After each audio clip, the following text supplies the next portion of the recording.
I'm gonna try this $52 foundation stick for the first time. I picked it up during the Sephora sale. It's the DIOR Foundation Stick. I picked up the shade 1 Cool Rosy, and then I chose to self-tan. So it might not match me, but it was a perfect match before I self-tanned. If this doesn't give me near perfect looking skin, I will be returning it, because one thing I noticed is that the packaging is horrible. It pops out. I don't know if it's meant to be refillable, but it pops out whether you like it or not. So be very careful opening this, because if you open it backwards, it's gonna go flying, which has already happened to me. It is already getting ruined because of the amount of times that I've had that happen with the cap, so that does frustrate me. I'm not wasting that chunk, so I'm just putting it over here for later. This claims to be hydrating, and I do have pretty dry skin, so I'm hoping it is hydrating. I'm hoping it's like a nice medium buildable coverage.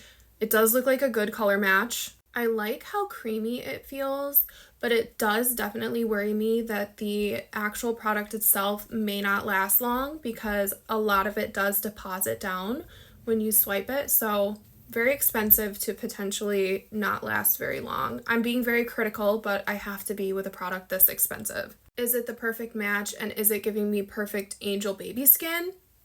It is. Let's test out the coverage on my veins here and on this breakout that popped up overnight. Okay, that's pretty good coverage while still looking pretty natural. Let's see about this. Okay, yeah, that almost completely canceled out my veins. If I buff it away, my veins come back a little bit, but that's pretty good coverage. You guys have heard the negative, but I'm just gonna say it. This is my first DIOR foundation product that I've ever tried. It's outbeating all of my other stick foundations, and that says a lot, because they're some of my favorites on the market. If it stays looking like this, it's staying in my collection. With something like this, it might end up being a special occasions product for me because it's so expensive. I do fear I'm gonna go through it pretty quickly, and then also look, 1/2 twist of the tube and you got that much product exposed. I just have a feeling I'm gonna run through this. More of a close-up before I do the rest of my makeup. I mean, it's looking good. I'm gonna see how makeup applies over this, but I will come back in another video and let you know how this wears.